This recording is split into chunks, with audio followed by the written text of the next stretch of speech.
Learning একাডেমিতে সবাইকে স্বাগত। আজকে দেখো ক্লাস 5 এর লেসন 8 এর যে স্টোরিটা রয়েছে বিল্ডিংস টু রিমেম্বার, এর পার্ট 2 এর যে এক্সারসাইজগুলো রয়েছে সেগুলো নিয়ে আজকে আলোচনা হবে। দেখো পার্ট 2 এর এক্সারসাইজগুলো দেখো। অ্যাক্টিভিটি 4 থেকে স্টার্ট হচ্ছে। অ্যান্সার দ্য ফলোয়িং কোয়েশ্চেন, অর্থাৎ নিজের প্রশ্নগুলির উত্তর এখানে লিখতে বলা হচ্ছে। দেখো, where did the bus stop, অর্থাৎ বাসটা কোথায় থেমেছিল। The bus stop in front of the church. আমরা উত্তরটা এইভাবে লিখবো, দ্য বাসটা থেমেছিল কোথায়, চার্চের সামনে। বলছে হোয়াট ওয়ার, বলছে what were the names of the two friends of Mita, বলছে মিতার দুজন বন্ধুর নাম কী ছিল। উত্তরটা আমরা এইভাবে লিখবো, the names of the two friends of Mita were Amina and Sumita, অর্থাৎ মিতার দুজন বন্ধু কে ছিল, আমিনা এবং সুমিতা ছিল। তিনের প্রশ্নটা দেখো, how many Christians were taken to Agra fort, বলছে কতগুলো খ্রিস্টানদেরকে, অর্থাৎ কতজন খ্রিস্টানদেরকে আগ্রা ফোর্টে নিয়ে যাওয়া হয়েছিল। উত্তরটা এইভাবে লিখবো, a few thousand খ্রিস্টানস were taken to Agra fort, অর্থাৎ কি 1000, প্রায় প্রায় 1000 বলতে পারো, বা 1000 খ্রিস্টানদেরকে কোথায় নিয়ে যাওয়া হয়েছিল, আগ্রা ফোর্টে নিয়ে যাওয়া হয়েছিল। বলছে who were made to stand before the ferocious elephant, বলছে কাকে দাঁড় করানো হয়েছিল ওই ফিরোজিয়াস হিংস্র ওই হাতিদের কাছে। উত্তরটা এইভাবে লিখবে, দেখো father John da Cruz along with few thousand খ্রিস্টান were made to stand before ferocious elements, অর্থাৎ ফাদার জন ডা ক্রুজ এবং সঙ্গে ছিল প্রায় 1000 খ্রিস্টান, তাদেরকে দাঁড় করানো হয়েছিল হিংস্র হাতির সামনে। পাঁচের প্রশ্নটা দেখো, what did the elephant do with father John da Cruz, অর্থাৎ ওই হাতিটা জন ডা ক্রুজের সঙ্গে কী করেছিল। The elephant carried John da Cruz right up to the emperor Shahjahan and knelt before him, ওই হাতিটা কী করেছিল, জন ডা ক্রুজকে শাহজাহানের সামনে কী করেছিল, নিয়ে এসেছিল এবং তাকে কী করেছিল, নেল বিফোর হিম মানে তাকে নতজানু হতে বলেছিল ওই শাহজাহানের সামনে। Where was the fort of Shahjahan located, অর্থাৎ শাহজাহানের ফোর্টটা কোথায় অবস্থিত, তো এটা তো সবাই জানবে, এটা দিল্লিতে অবস্থিত, লালকেল্লা। The fort of Shahjahan located in New Delhi হবে আশা করি। তারপরে দেখো অ্যাক্টিভিটি ফাইভেরগুলো দেখো। Make a list of what Mita and her friends saw at the Bandel church, অর্থাৎ ব্যান্ডেল চার্চে মিতা এবং তার বন্ধুগুলো কী কী দেখেছিল, এখানে কিন্তু লিস্ট আকারে লিখতে বলা হচ্ছে 6টা। দেখো, 1 নাম্বারটা করে দেওয়া আছে, এই হিউজ রক, এই হিউজ ক্লক উইথ 4 ফেসেস, একটা বড় ঘড়ি ছিল, তার 4টা মুখ ছিল। 2 নম্বরে কি লিখবে দেখো, দ্য প্রেয়ার হল। 3 নম্বরে দ্য মাস্ট। 4 নম্বরে the cemetery. 5 the statue of Mother Mary.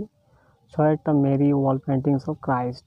Activity 6 দেখো, fill in the blanks with proper words from the help box, অর্থাৎ কি নিচের দেওয়া বক্সে ওয়ার্ডগুলো দেওয়া রয়েছে, সেখান থেকে এই ড্যাশগুলো পূর্ণ করতে বলা হচ্ছে, প্রপার ওয়ার্ড দিয়ে পূর্ণ করতে বলা হচ্ছে। একের প্রশ্নটা দেখো, we have many historical palaces in our country, বলছে আমাদের অনেকগুলো ঐতিহাসিক জায়গা রয়েছে আমাদের দেশের মধ্যে, তো এটা হিস্ট্রিক্যাল হবে। 2 দেখো, Kaberi was very excited when she was the museum she saw the museum in Kolkata, অর্থাৎ কাবেরী খুবই উত্তেজিত হয়ে পড়েছিল, এক্সাইটেড ছিল যখন সে দেখেছিল, কোথায় কী দেখেছিল, দ্য মিউজিয়াম ইন কলকাতা, অর্থাৎ কলকাতার মধ্যে যখন সে মিউজিয়াম দেখেছিল সে খুবই এক্সাইটেড ছিল। 3 দেখো, বলছে there are many huge buildings in our town, বলছে আমাদের টাউনে, আমাদের শহরে অনেক বড় বড় কী রয়েছে, বিল্ডিংস রয়েছে, মেনি বিল্ডিংস, হিউজ বিল্ডিংস, এটা হিউজ হবে, হিউজ মানে বড়। 4 দেখো, বলছে দেয়ার ওয়ার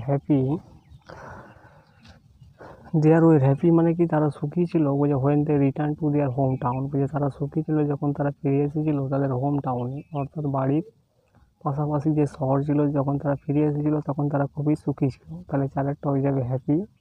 5 দেখো, বলছে keep away from the ফিরোসিয়াস animal, বলছে সর্বদাই, বলছে দূরে থাকো হিংস্র পশুদের কাছ থেকে, অর্থাৎ এটা হয়ে যাবে ফিরোসিয়াস। 6 দেখো, বলছে there was a loud noise in the classroom, অর্থাৎ ক্লাসরুমের ভিতরে একটা জোরে আওয়াজ ছিল just before the teacher entered, অর্থাৎ কি শিক্ষকের প্রবেশের আগে ক্লাসের ভিতরে একটা জোরে আওয়াজ কিন্তু ছিল।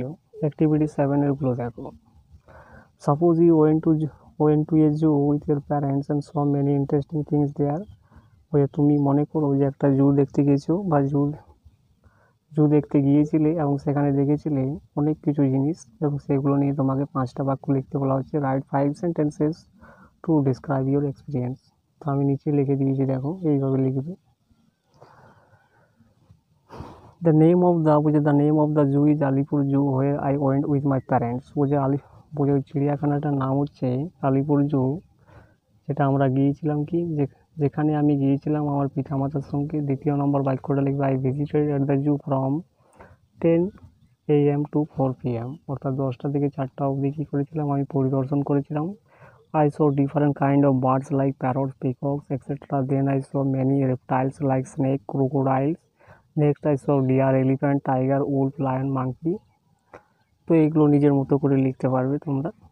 সেখানে কী কী দেখেছিলে সেগুলো নিজের মতো করে লিখলেও হবে। 4 নম্বর বাক্যটা দেখো, I along with my parents saw eating habits of different animals. বলছে সেখানে আমরা কী কী দেখেছিলাম, আমার পিতামাতার সঙ্গে বিভিন্ন প্রাণীর খাওয়া দাওয়ার একটা অভ্যেস, like parrots eating crocodile meat, অর্থাৎ কবির মাংস খাচ্ছে বা প্যারটে কী কী খাচ্ছে সেগুলো যে অভ্যাস একটা, সেটা কিন্তু পিতামাতার সঙ্গে দেখেছিলাম। 5 নম্বর বাক্যটা কি লিখে দেখো, ওই যে overall my experience in the zoo. Overall মানে কি সব দিকে বিচার করে my experience in the zoo, অর্থাৎ চিড়িয়াখানার মধ্যে আমার অভিজ্ঞতা ওয়াজ ভেরি গুড, খুবই ভালো ছিল। I spend some hours in the zoo, আমি কাটিয়েছিলাম কয়েক ঘন্টা ওই চিড়িয়াখানার ভিতরে। Was very excited and earning extra knowledge, এবং সেখান থেকে আমি অর্জন করেছিলাম এক্সট্রা নলেজ, মানে বাড়তি জ্ঞান কিন্তু অর্জন করেছিলাম। তো এইভাবে 5টা বাক্য লিখবে, তাহলেই হয়ে যাবে।